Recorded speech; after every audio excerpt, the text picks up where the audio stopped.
สบายดีท่านผู้ชมทุกท่านยินดีต้อนรับสู่รายการเสียงเคล้าวข่าวประเสริฐข้าพเจ้าคือแสงทองแสงทิพย์เป็นเจ้าภาพของรายการในวันนี้เรื่องหนึ่งที่คนลาวเขามักเว้าถึงเป็นประจำและเอาไปสอนลูกสอนหลานเพื่อให้เขาเป็นคนดีและย่านที่จะเฮ็ดซัวนั่นก็คือเรื่องนรกคำว่านรกนั่นเป็นที่ย่านกันในท่ามกลางมนุษย์เฮาบ่ว่าจะมาจากชาติใดหรือศาสนาใดก็ตามบ่มีไผอยากจะไปนรก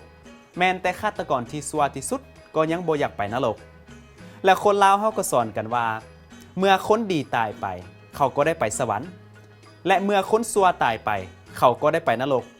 และเขาจะตกลงนรกสั้นใดนั่นมันขึ้นอยู่กับการกระทำของเขาบางคนก็สอนว่านรกนั่นเป็นที่ไฟเผาไหม้อยู่ตลอดเวลาและก็เตรียมไว้สำหรับคนซัวหรือว่าคนอธรรมต่างคนก็สอนต่างกันไปเกี่ยวกับนรกวันนี้รายการเสียงเคล้าวข่าวประเสริฐจะพาทานผู้ชมไปศึกษาจากพระคัมภีร์เบิ่งว่านรกนั่นอยู่ไสและมีสภาพการอย่างใดอิงตามการค้นคว้าแล้วมนุษย์เฮาในโลกปัจจุบันนี้ประมาณ 64% เชื่อว่านรกนั้นมีจริง 25% บ่เชื่อและอีก 9% นั่นตอบว่าบ่ฮู้ว่านรกนั้นมีจริงหรือบ่แต่พระคัมภีร์ได้บอกเฮาอย่างชัดเจนท่านผู้ชมว่านรกนั้นมีจริงทุกมื้อนี้คำถามของคนส่วนใหญ่คือนรกอยู่ไสมีสภาพการอย่างใดและปัจจุบันนี้ไฟกำลังลุกเผาไหม้อยู่หรือบ่ก่อนที่พวกเขาจะศึกษาน้ำกันจากพระคัมภีร์เกี่ยวกับเรื่องนี้มี3จุดที่พวกเขาทุกคนควรรู้คือ 1. พระเจ้าคือพระผู้สร้างบ่แม่นผู้ทำลาย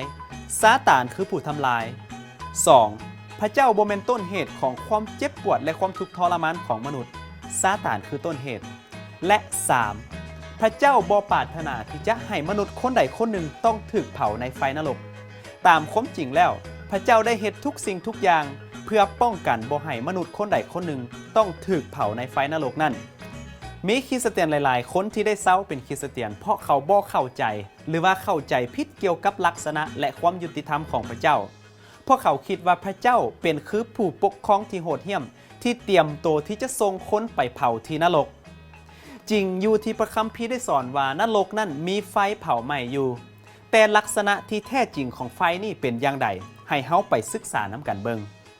ก่อนอื่นให้เฮาไปอ่านเบิ่งว่าพระเยซูได้สอนแนวใดเกี่ยวกับนรกซาตานและคนที่บ่ได้รับความรอดพ้นหรือว่าคนที่บ่ได้ไปสวรรค์มื้อหนึ่งขณะที่พระเยซูกำลังสอนอยู่แคมป์แม่น้ำกาลิลีมีประชาชนเป็นจำนวนหลวงหลายได้แย่กันเข้ามาฟังพระองค์จนเฮ็ดให้พระองค์นั้นต้องขึ้นไปสอนอยู่เทิงเรือพระองค์ได้สอนประชาชนหลายๆอย่างพระองค์ได้กล่าวคำอุปมาให้พวกเขาฟังและหนึ่งในคำอุปมานั้นเกี่ยวกับชะตากรรมของคนบาปในยุคสุดท้ายที่บ่ได้รับความรอดพ้นให้เฮาไปอ่านอยู่ในพระธรรมมัทธิวบทที่13ข้อ24ฮอดข้อ30นำกันว่าพระเยซูได้กล่าวอย่างใดพระองค์ทรงกล่าวคำอุปมาอีกเรื่องหนึ่งให้เขาทั้งหลายฟังว่าราชอาณาจักรสวรรค์เปรียบเหมือนคนผู้หนึ่งที่หว่านพืชเม็ดดีในหน้าของตนแต่เมื่อคนทั้งหลายกำลังนอนหลับอยู่ศัตรูของผู้นั้นได้มาหว่านเขานกใส่ท่ามกลางเขาดีแล้วก็หนีไปขั้นเขาดีนั้นงอกงามขึ้นเป็นห่วงแล้วเขานกก็ปรากฏขึ้นเหมือนกันพวกคอยใส่ของเจ้าเฮือนมาแจ้งความแก่นายว่านายเอ๋ยท่านได้หว่านเขาดีในหน้าของท่านบ่แม่นหรือแล้วเขานกมาแต่ไสฝ่ายนายก็ตอบว่านี่แม่นการเฮ็ดของศัตรูพวกคอยใส่จึงถามนายว่าถ้าอย่างนั้นนายอยากให้หมู่ขน้อยไปเก็บเขานกนั่นหรือนายจึงตอบว่าอย่าสู่ไปพอเมื่อพวกเจ้าลกเขานกนั่นย่านจะลกเขาดีด้วยปาให้เขาทั้งสองใหญ่ขึ้นด้วยกันจนถึงฤดูเกี่ยวและในเวลาเดียวกันนั้นเฮาจะสั่งพวกเกี่ยวว่าจงเก็บเขานกก่อนมัดเป็นฟอนเผาไฟเสียส่วนเขาดีนั่นจงโฮมไว้ในเหล้าของเฮาคำอุปมาคือคำสอนเกี่ยวกับความจริงเรื่องใดเรื่องหนึ่งที่ใช้คำเปรียบเทียบคล้ายคือกับนิทานบ้านเฮาบางเทื่ออาจจะเข้าใจยากเพราะฉะนั้นหลังจากที่พระเยซูได้กล่าวคำอุปมานี้ให้กับประชาชนฟังมีหลายคนบ่เข้าใจพวกสาวกของพระองค์จึงเข้าเฝ้าพระองค์เป็นการส่วนตัวและถามพระองค์เกี่ยวกับความหมายของคำอุปมานี้ในมัทธิวบทที่13ข้อ37ฮอดข้อ39พระเยซูได้อธิบายความหมายของคำอุปมานี้ว่าอย่างนี้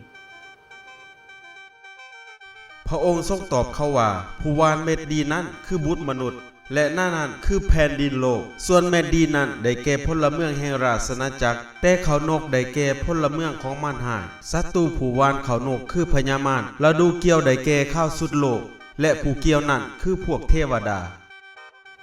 มีหลายคนได้สอนว่าเมื่อคนซัวนั้นตายไปแล้วเขาก็ได้ไปนรกโลดเพื่อจะได้รับการลงโทษต่อความซัวที่ตนได้กระทำเมื่อตอนยังมีชีวิตอยู่แต่พระเยซูได้สอนว่าการลงโทษของคนอธรรมนั้นจะเกิดขึ้นในคราวสุดท้ายของโลกคือเวลาที่เข้านกหรือว่าคนอธรรมทั้งหลายจะได้ถูกนำมาร่วมกันและถูกเผานี่คือเหตุการณ์ที่จะเกิดขึ้นในอนาคตเวลานี้ไฟนรกยังบ่ทันลุกใหม่เวลานี้คนซัวที่ตายไปแล้วนั้นยังบ่ทันได้ถูกเผาให้เฮาไปอ่านอยู่ในพระธรรม2เปโตรบทที่2ข้อ9นำกันดังนั้นองค์พระผู้เป็นเจ้าทรงสาวิธีจะโปรดเอาคนที่นับถือพระเจ้าให้พ้นจากการทดลองและทรงสาวิธีคุมรักษาคนอธรรมไว้เพื่อลงโทษเมื่อวันพิพากษาอิงตามพระคัมภีร์เมื่อคนอธรรมตายไปแล้วนั่นเขาบ่ได้ไปใส่โทษของการกระทำของเขาโลดเขาต้องถูกตัดสินก่อนว่าโทษของเขาแต่ละคนนั่นสมเหตุสมผลหรือบยุติธรรมหรือบให้ท่านผู้ชมคิดเบิ่งคักๆก่อนว่าพระเจ้าผู้มีความหักและความยุติธรรมจะลงโทษคนใดคนหนึ่งก่อนที่เขาจะถูกตัดสินหรือมีรัฐบาลใดแดที่ว่าลงโทษให้คนผิดติดคุกหลายปีหลังจากนั้นจึงนำคนโทษนั่นออกมาตัดสินว่าโทษของเขานั่นสมเหตุสมผลหรือบถ้าว่าเป็นอย่างนั้นก็คงบ่ยุติธรรมพระเจ้าทรงเป็นพระเจ้าที่ยุติธรรมคำสอนที่ว่าเมื่อคนอธรรมตายไปแล้วนั่นเขาได้ไปนรกโลดเพื่อรับโทษต่อสิ่งที่เขาได้กระทำนั่นแม่นคำสอนที่เบิ่งข้ามความหักและความยุติธรรมของพระเจ้าและเฮ็ดให้ผู้คนย่านกลัวพระเจ้าในพระธรรมโยบบทที่21ข้อ32ได้บอกเฮาว่าแม่นหยังจะเกิดขึ้นหลังจากเฮาตายไปเมื่อพวกเขาตายไปพวกเขาก็ถูกนำไปไว้หลุมฝังศพและพวกเขาจะอยู่หลุมฝังศพนั้นนอกจากนั้นถ้าหากเขาย้อนกลับมาอ่านอยู่ในพระธรรมโยบบทที่21ข้อ29ฮอดข้อ30พระคัมภีร์ได้บอกว่าทานบ่ฮู้หรือว่าคนชั่วได้ถูกรักษาไว้เพื่อวันแห่งความพินาศพวกเขาจะถูกนำตัวออกมายังวันแห่งพระพิโรธของพระเจ้าและในพระธรรมมัทธิวบทที่16ข้อ27พระคัมภีร์ได้บอกถึงรางวัลที่พระเยซูจะนำมาให้คนดีและคนชั่วในวันที่พระองค์เสด็จกลับมาครั้งที่2พอบุตรมนุษย์จะมาด้วยสง่าราศีแห่งพระบิดาของตนและพร้อมด้วยพวกเทวดาของพระองค์เมื่อนั้นพระองค์จะทรงประทานบำนาจให้แก่ทุกคนตามการที่เขาเฮ็ดนั้นพระคัมภีร์ได้สอนว่าคนอาธรรมที่บ่ยอมกลับใจนั่นจะต้องได้รับโทษตามควรบ่ว่าจะอยู่ศาลใดก็แล้วแต่ความยุติธรรมเป็นสิ่งที่เรียกร้องให้คนที่เฮ็ดผิดกฎนั่นต้องถูกลงโทษในพระธรรมเอสยาห์บทที่28ข้อ21ได้บอกว่าพระเจ้าบ่ยินดีในการลงโทษคนชั่วพระคัมภีร์ได้เอิ้นว่าการลงโทษของคนชั่วนั้นเป็นสิ่งที่แปลกประหลาดสำหรับพระเจ้าแต่อย่างใดก็ตามพระเจ้าแห่งความยุติธรรมก็บ่มีทางเลือกคนอธรรมผู้ที่ล่วงละเมิดกฎบัญญัติของพระเจ้าจะต้องได้รับผลของความบาปนั่นก็คือความตายในพระธรรมโรมบทที่6ข้อ23ได้บอกว่าด้วยว่าค่าจ้างของความบาปคือความตายตามความจริงแล้วพระเจ้าบ่อยากให้คนใดคนหนึ่งต้องพินาศในความบาปในพระธรรม2เปโตรบทที่3ข้อ9ได้บอกเฮาว่าอย่างนี้แต่พระองค์จะทรงอดกั้นพระทัยไว้ดนนานเพราะเห็นแก่ทานทั้งหลายพระองค์บ่ทรงประสงค์ที่จะให้ผู้หนึ่งผู้ใดจิบหายเสียแต่ทรงปรารถนาที่จะให้คนทั้งปวงมาถึงการถิ่มใจเก่าเอาใจใหม่